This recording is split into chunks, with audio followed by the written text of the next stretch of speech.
শেখ হাসিনা এক সপ্তাহ 10টা চালায় যদি দেশ একদম সোজা না হয় 7 দিনের মধ্যে আমরা টিএসসি মুড়ের মধ্যে লটকে রেখেন কিন্তু ডক্টর ইউনূস কোন সেক্টরে যুদ্ধ করছে দেশে শেখ মুজিব তো মুক্তিযুদ্ধের মহানায়ক আওয়ামী লীগের বিশাল একটা পরিচয় প্রশাসন মিললেও কি ডক্টর ইউনূসের গ্রামীণ ব্যাংক রক্ষা করতে পারবে? প্রিয় দর্শক, এইমাত্র পাওয়া সর্বশেষ গরম বাংলা সংবাদ। এবার প্রকাশ্যে 7 দিনের মধ্যে শেখ হাসিনাকে প্রধানমন্ত্রী হিসেবে দেখতে চাই সাধারণ রিক্সা চালকের মতামত। তো ভিডিওটি খুব গুরুত্বপূর্ণ হতে চলেছে, না টেনে স্ক্রিনের মাধ্যমে পরিপূর্ণভাবে দেখে আসি। তো প্রিয় দর্শক, ভিডিওটি ভালো লাগলে একটা লাইক করবেন আর কমেন্ট করে মতামত জানাতে ভুলবেন না।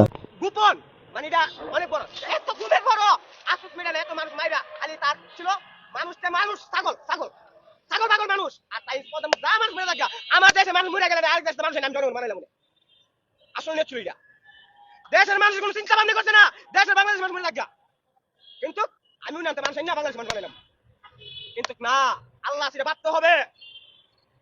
আরে সুরে 2 দিন সাউদের একদিন সুর কবা তুমি সুরের বিদ্যা বড় বিদ্যা ধরা খেলে একদিন সব করতাছো বড়ই হাইতাছো মজা মজা মুরগির রান চুরি করতা হাবুলা কুরমা কুরমা দিন ধরা বড় ফুলা কুরমা আত্মা ভাঙিয়া কসরমা করে বড় দিব পুরো 2 দিন সাউদের একদিন বাংলাদেশের মানুষের আওয়ামী লীগ তার আত্মীয় না আমাকে যে আমরা আওয়ামী লীগের আনি প্রয়োজনে তো আনা লাগে রে ভাই। এই যে দেশের যে অবস্থা বিশ্বাস করেন যদি শেখ হাসিনা এক সপ্তাহ 10টা চালায় আবার আয়া একদম এমএলএ ভাটা কিস্তির মতন দেশ একদম সোজা হয়ে যাবে মানে যদি দেশ একদম সোজা না হয় 7 দিনের মধ্যে আমরা টিএসসি মুড়ের মধ্যে লটকে রেখেন তো দেশ চালাইতে সক্ষমতা লাগে না ভাই, ওইটা তো থাকতে হয়। আমরা আবেগ দিয়ে কি আর একটা দেশ চলে?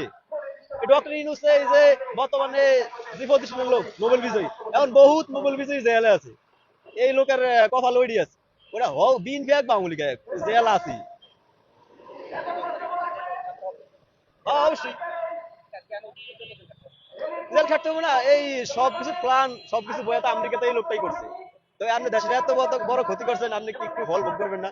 আপনি এই দেশে শেখ মুজিব তো মুক্তিযুদ্ধের মহানায়ক, আওয়ামী লীগের বিশাল একটা পরিচয় আছে, বিএনপির বিশাল একটা পরিচয় আছে, কিন্তু ডক্টর ইউনূস কোন সেক্টরে যুদ্ধ করছে? আপনি যে 32 নম্বর বাড়িটা ভাঙছে এই দেশে সব প্রশাসন মিললেও কি ডক্টর ইউনূসের গ্রামীণ ব্যাংক রক্ষা করতে পারবে? তো আমরা এটা তো একদমই লিগেল ভাই।